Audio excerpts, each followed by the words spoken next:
احتسابا من صام رمضان ایمانا و احتسابا. اس کے بعد فرمایا غفر له ما تقدم من ذنبی کہ جس شخص نے بھی رمضان کے مہینے کا روزہ رکھا. من صام رمضان، جس نے بھی رمضان کے مہینے کا روزہ رکھا. کیسے روزہ رکھا؟ ایمانا، ایمان کے ساتھ میں، یعنی اس کا ایمان اس کے ساتھ ہمیشہ برقرار رہا. اور ایمان سے مراد آپ سبھی جانتے ہیں کہ ایمان کہتے ہیں اللہ تعالیٰ کو جاننے اور ماننے دونوں کو. اللہ تعالیٰ کو جاننے اور ماننے دونوں کو. آپ نے جان لیا کہ اس کائنات کا بنانے والا اللہ ہے. آپ کو پتہ چل گیا کہ میرا پیدا کرنے والا اللہ ہے. آپ کو معلوم ہو گیا کہ میرے آنکھوں میں روشنی جس نے ڈالی ہے وہ اللہ ہے. آپ کو معلوم ہو گیا کہ بولنے کی سننے کی طاقت جس نے دی ہے وہ اللہ ہے. تو اب یہ جب جانکاری آپ کے پاس آ گئی تو اب اس جانکاری کے ساتھ اس کا ماننا بھی ضروری ہے. یعنی اب اللہ کو ماننا ضروری ہے. جب آپ نے اللہ کو مان لیا تو اب اللہ کی ماننا ضروری ہے. اللہ کو ماننا اور اللہ کی ماننا ضروری ہے. تو جب آپ نے اللہ کو مان لیا اور اللہ کی مان لیا تو اللہ کی بات کو ماننے میں یہ ہوا کہ اللہ کے ساتھ کسی کو شریک نہیں ٹھہرانا ہے. اللہ تبارک و تعالیٰ کی ذات میں صفات میں کسی کو اس کا ساجی نہیں بنانا ہے. وہ لم یلد ولم یولد ولم یکن لہ کفوا احد ہے. پھر اس نے نبیوں کو بھیجنا شروع کیا. انہی نبیوں میں سے آخری نبی حضرت محمد عربی صلی اللہ علیہ وسلم ہے. تو جب آخری نبی حضرت محمد صلی اللہ علیہ وسلم ہے تو اب نبی صلی اللہ علیہ وسلم کو ماننا اور نبی صلی اللہ علیہ وسلم کی ماننا ضروری ہے. نبی صلی اللہ علیہ وسلم پر ایمان لانا ضروری ہے، کیونکہ صرف جاننے کا نام نبی صلی اللہ علیہ وسلم کے متعلق صرف جاننے کا نام ایمان نہیں ہے.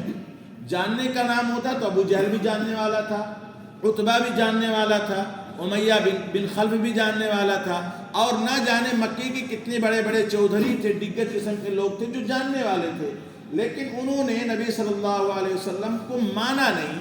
جب مانا نہیں تو انہیں کوئی مومن نہیں کہتا، انہیں کوئی مسلم نہیں کہتا، ان کے اوپر کوئی رضی اللہ تعالیٰ عنہ نہیں کہتا. پتہ یہ چلا کہ حضرت بلال حبشی رضی اللہ تعالیٰ عنہ نے نبی کو جانا بھی، جاننے کے ساتھ ساتھ مانا بھی. اور اسی طریقے سے حضرت صہیب رومی نے جانا بھی، جاننے کے ساتھ ساتھ مانا بھی. ابو بکر و عمر و عثمان و علی، طلحہ و زبیر، صغار صحابہ، کبار صحابہ، ان سب نے نبی صلی اللہ علیہ وسلم کو جانا، جاننے کے بعد ماننا، تو ان کو سب رضی اللہ تعالیٰ عنہ کہتے ہیں. ہم سے اللہ تعالیٰ کا مطالبہ یہ ہے کہ ہم اللہ تعالیٰ کو جاننے کے ساتھ ساتھ مانیں، رسول اللہ صلی اللہ علیہ وسلم کو جاننے کے ساتھ ساتھ مانیں، پھر اللہ اور اس کے رسول کی باتوں کو بھی مانیں. یہ مان گئے تو آپ ایمان والے ہو گئے. جب ایمان والے ہو گئے تو اب اللہ کے رسول کیا فرماتے ہیں؟ من صام رمضان ایمانا، یعنی جاننے اور ماننے کے ساتھ یہ جو جمع غفیر بیٹھا ہوا ہے، یہ جو سارے کے سارے لوگ بیٹھے ہوئے ہیں، انہوں نے رسول اللہ صلی اللہ علیہ وسلم کو جاننے کے ساتھ ساتھ مانا بھی ہے. تو اب ایمان کے ساتھ یہ روزہ رکھنے والے ہو گئے. ہے کہ نہیں بھائی؟ ایمان کے ساتھ روزہ رکھیں کہ نہیں رکھیں؟ اپنے اوپر فٹ کر لو فٹافٹ بات ہے. تو اب اللہ تبارک تعالیٰ فرماتے ہیں، اللہ کے رسول فرماتے ہیں کہ وہ احتساب، ایمان کے ساتھ اور احتساب کے ساتھ. کیا مطلب احتساب؟ احتساب کے کئی معنی مفسرین نے اور محدثین نے ذکر فرمایا ہے. احتساب کا معنی ایک ہی ذکر فرمایا کہ ثواب کی امید کے ساتھ، کہ جو میں کچھ رمضان کے مہینے کا روزہ رکھ رہا ہوں، جو رمضان کے مہینے میں صبح سے لے کر کے شام تک بھوکا پیاسا رہ رہا ہوں، نفسانی خواہشات کو کنٹرول کیے ہوئے ہوں، آنکھوں سے غلط چیز کو دیکھ نہیں رہا ہوں، کانوں سے گانوں اور دوسری بری چیزوں کو سن نہیں رہا ہوں، زبان سے جھوٹ بول نہیں رہا ہوں، دماغ میں غلط خیالات لا نہیں رہا ہوں، ہاتھوں سے غلط کام کر نہیں رہا ہوں، پیروں کو غلط اور ناجائز جگہوں پر لے کر کے جا نہیں رہا ہوں. اگر یہ بندہ اب اس اجر اور ثواب کی امید کے ساتھ میں رمضان کے اس مہینے کو روزہ رکھتا ہے تو فرمایا غفر لہ ما تقدم من ذنبہ. تو سیدھا سیدھا معاملہ یہ ہے کہ آج تک پچھلے جتنے گناہ ہوئے تھے ان تمام گناہوں کو اللہ تبارک تعالیٰ معاف کر دے گا. ایک بات کلیئر ہو گئی.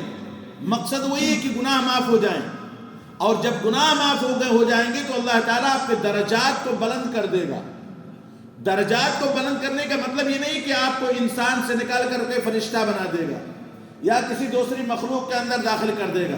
نہیں، درجات کا بلند ہونے کا مطلب یہ ہے کہ اب آپ ایک عام بندے نہیں رہ گئے، ایک عام انسان، ایک عام مسلمان نہیں رہ گئے، بلکہ آپ نے اللہ تعالیٰ کے قریب ہونے کا جو درجہ تھا، جو سیڑھیاں تھی، ان میں سے کئی سیڑھیوں کو آپ نے طے کر لیا ہے، اور طے کرتے کرتے گویا کہ آپ نے اللہ کا قرب حاصل کر لیا ہے۔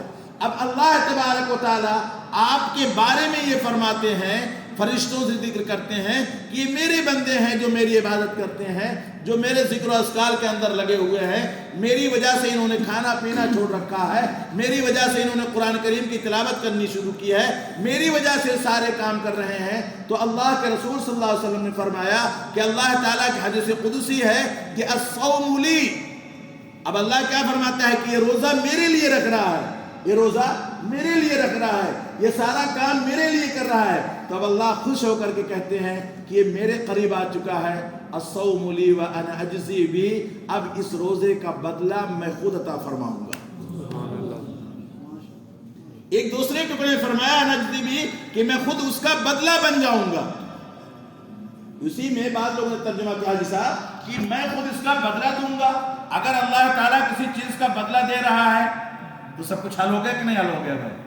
تو سب مل ہی رہا ہے، اللہ خود اپنے ہاتھوں سے دے رہا ہے۔ لیس کمثلہ شیء، اس کو کیسا ہے وہ جانے، ہم اس پہ عقل کے گھوڑے نہیں دوڑاتے، لیکن اللہ خود عطا فرما رہا ہے، اللہ خود عطا فرما رہا ہے، تو یہی بڑی بات ہے۔ لیکن پھر اللہ اس کا ترجمہ یہ کیا کہ وَأَنَا أَجْزِي بِهِ، کہ میں خود اس کا بدلہ بن جاؤں گا۔ اب اگر ہمارے اس روزے کے بدلے میں اللہ خود ہی مل جا رہا ہے، اللہ خود ہی مل جا رہا ہے، جب اللہ خود ہمیں مل جا رہا ہے، ہم اللہ کے قریب ہو جا رہے ہیں، اللہ ہمارے قریب ہو جا رہا ہے، تو اب بتائیے کسی چیز کی کمی رہ جا رہی ہے؟ یہی تو سب سے بڑی دولت ہے۔ فرعون کی بیوی جو اسلام لائی تھی، کیا نام تھا ان کا؟ آسیہ۔ اس اللہ کی نیک بندی نے پہلے جنت نہیں مانگا،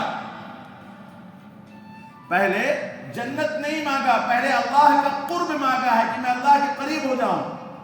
فرمایا قرآن نے رب ابن لی عندک، رب ابن لی عندک، خالی جملہ دیکھ لیے، وہ اللہ سے کیا رہے حاجی صاحب، کہے رب ابن لی، کہ میرے پروردگار میرے لیے آپ بنا دیجئے، میرے لیے آپ بنا دیجئے۔ کہاں بنا دیجئے، کیا بنا دیجئے، ان دونوں پر غور کرو۔ کیا بنانا ہے اس کا بہت بعد میں ذکر ہے، لیکن کہاں بنانا ہے اس کا پہلے ذکر ہے۔ فرمایا رب ابن لی عندک، میرے پروردگار آپ ہی بنا دیجئے، عندک، اپنے پاس، اپنے قریب بنا دیجئے۔ کیا ہے وہ بات کا مسئلہ ہے؟ پہلے قرب اللہ تعالیٰ کا مانگا کہ اپنے پاس، عندک بیتن، اس کے بعد فرمایا کہ اب میرے لیے اپنے پاس میں گھر بنا دیجئے۔ ظاہر سی بات ہے جب اللہ تعالیٰ گھر بنائے گا تو اس گھر کے اندر اس بندے کو داخل بھی کرے گا، گھر کی جو لوازمات ہوں گے وہ بھی عطا فرمائے گا، گھر کی جو ضرورتیں ہوں گی وہ بھی پورا کرے گا، جو انعام اس کو ملنا چاہیے وہ انعام بھی اس کو مل کر کے رہے گا۔ تو فرمایا رب ابن لی عندک بیتن فی الجنہ، اپنے قریب میں جنت میں ایک گھر میرے لیے بنا دیجیے۔ پھر اس کے بعد دعا کی ونجنی من فرعون وعملہ ونجنی من القوم الضالین، پھر اس کے بعد دعا کی۔ پتہ یہ چلا کہ میرے عزیزوں، میرے بھائیوں، سب سے اہم معاملہ یہ ہے کہ ہم اللہ کے قرب حاصل کرنے والے بن جائیں، اللہ تعالیٰ کے قریب ہوتے چلے جائیں، اور اللہ کو یہی مطلوب ہے، یہی مقصود ہے کہ ہم زیادہ سے زیادہ اللہ کے قریب ہو جائیں گے۔ اسی وجہ سے جب رمضان کا چاند آپ دیکھتے ہیں تو چاند دیکھنے کے بعد سب سے پہلے آپ جلدی سے چاند دیکھنے کے بعد مغرب کی نماز کے بعد تیار ہو گئے تو کہیں بھی ہیں بھاگے بھاگے لوگ گھروں میں جاتے ہیں کہ بھائی جلدی سے تیار ہونا ہے، وضو کرنا ہے، وضو کر کے آ کر کے بولو نا بھائی تراویح پڑھنی ہے۔ کیوں پہلے تراویح پڑھنے آتے ہیں؟ اس لیے کہ موقع مل گیا ہے، موقع مل گیا ہے، فرصت مل گئی ہے، پتہ نہیں بعد میں زندگی ہوگی کہ نہیں ہوگی، پتہ نہیں حیات کام آئے گی کہ نہیں آئے گی، زندہ رہوں گا کہ نہیں رہوں گا۔ جلدی سے وضو کر کے بندہ بھاگا ہوا مسجد کی طرف آنا چاہتا ہے، تراویح پڑھنا چاہتا ہے۔ اچھا تراویح پڑھ کے کیا کرے گا؟ تراویح میں زائد سجدے کرے گا جو دوسرے دنوں میں نہیں کر سکتا تھا، کم و بیش 40 سجدے زیادہ کرے گا۔ اور میرا اللہ فرماتا ہے وَاسْجُدْ وَاقْتَرِب، سجدہ کرتا جا، اللہ کے قریب ہوتا جا۔ سجدہ کرتا جائے گا تو اللہ کے قریب ہوتا جائے گا۔ تو فرمایا من صام رمضان ایمانا و احتسابا، کہ جس نے ایمان کے ساتھ اور پھر احتساب یعنی ثواب کی نیت سے، اللہ کا قرب حاصل کرنے کی نیت سے اپنا جائزہ لیتے ہوئے جس نے رمضان کے مہینے کا روزہ رکھا تو اللہ تعالیٰ کے قریب ہو جائے گا، کیونکہ اللہ اس کے سارے گناہوں کو معاف کر دیں گے۔ اچھا، اسی ٹکڑے میں فرمایا وَمَنْ قَامَ رَمَضَانَ إِيمَانًا وَاحْتِسَابًا غُفِرَ لَهُ مَا تَقَدَّمَ مِنْ ذَنْبِهِ، کہ روزہ رکھنا دن میں ہے، قیام کرنا رات میں ہے۔ آپ نے تراویح پڑھ لی، ایک لمبا قیام ہے، آرام سے قرآن سن رہے ہیں، جسم کو تھکا رہے ہیں، کھڑے ہوئے ہیں اور سمجھنے کی کوشش کر رہے ہیں، غور کر رہے ہیں۔ امام کبھی چڑھائی کرتا ہے، کبھی امام نیچے اترتا ہے، کبھی امام جنت کا تذکرہ کرتا ہے، کبھی امام جہنم کا تذکرہ کرتا ہے، کبھی اللہ کے انعامات کا تذکرہ ہوتا ہے، کبھی اللہ کی جزاؤں اور سزاؤں کا تذکرہ ہوتا ہے، کبھی نبیوں کے واقعات کا ذکر ہوتا ہے۔ مختلف طریقے سے قرآن کے اس سمندر کے اندر آپ غوطہ لگاتے رہتے ہیں، قرآن کے اندر غور کرتے رہتے ہیں۔ پھر اس طریقے سے قیام سے فارغ ہو کر کے آپ اپنے گھروں کے اندر جاتے ہیں۔ گھر کے اندر جن کے پاس جگہیں ہیں وہ تہجد کے لیے کھڑے ہو جاتے ہیں، اور جن کے پاس اور وقت ہے وہ مسجد کے اندر آ کر کے قیام کرتے ہیں۔ میرے آقا نبی صلی اللہ علیہ وسلم نے فرمایا کہ من قام رمضان، کہ جس نے رمضان کے اندر قیام کیا، غفر له ما تقدم من ذنبه، کہ اس کے سارے گناہ معاف ہو جائیں۔ یہ قیام بڑا قیمتی تھا۔ آپ صرف ایک جملے سے اندازہ لگائیے کہ قیام کتنا قیمتی ہے۔ آقا صلی اللہ علیہ وسلم 2 یا 3 دن تراویح کی نماز پڑھاتے ہیں، اس کے بعد چوتھے دن نہیں نکلتے ہیں۔ قیمتی کتنا ہے اس کو سوچئے کہ چوتھے دن آپ نہیں تشریف لاتے ہیں، چوتھے دن آپ تشریف نہیں لاتے ہیں۔ پھر پوچھا گیا کہ آخر وجہ کیا ہے آپ کے نہ آنے کی، تو جواب ملا کہ یہ عمل اتنا قیمتی، اتنا اچھا عمل ہے کہ مجھے ڈر ہو گیا، اخشا، مجھے خوف لاحق ہوا کہ کہیں یہ فرض نہ کر دی جائے یہ عبادت۔ یعنی اتنی قیمتی ہے، اتنی عمدہ عبادت ہے کہ فرض کیے جانے کا اندیشہ ہے۔ اور نبی صلی اللہ علیہ وسلم کا معاملہ یہ تھا کہ رحمت للعالمین تھے اور اپنی امت پر مہربانی اور شفقت کرنے والے تھے، تبھی تو 50 وقت کی نماز کم کرواتے کتنا بچا ہے؟ 5۔ تو اس میں کچھ چاہ رہے تھے کہ یہ بھی نہ فرض ہو جائے، اس وجہ سے آقا صلی اللہ علیہ وسلم نے اس پر عمل کرنا چھوڑ دیا۔ پھر صحابہ منفرد طریقے سے اس پر عمل کرتے رہے ہر زمانے میں۔ حضرت عمر رضی اللہ تعالیٰ عنہ کا جب زمانہ آتا ہے تو حضرت عمر امیر المؤمنین رضی اللہ تعالیٰ عنہ، جن کے بارے میں رسول اللہ نے فرمایا علیکم بسنتی و سنت الخلفاء الراشدین المہدیین، کہ تم جس طریقے سے میری سنتوں پر عمل کرو گے اسی طریقے سے ابو بکر و عمر و عثمان و علی کی سنتوں پر بھی عمل کرنا۔ حضرت عمر نے دیکھا کہ اللہ کے رسول نے جس وجہ سے نماز پڑھنا ترک کیا تھا، تراویح نماز چھوڑی تھی، اب وجہ باقی نہیں رہی، کیونکہ حضرت عمر پر تو وحی آنی نہیں ہے۔ بتائیے نا ایسا، حضرت عمر کے پاس وحی نہیں آنی ہے۔ جب وہی حضرت عمر کے پاس نہیں آنی ہے تو نماز فرض نہیں کی جا سکتی، جو ہو چکی ہے وہی رہے گی۔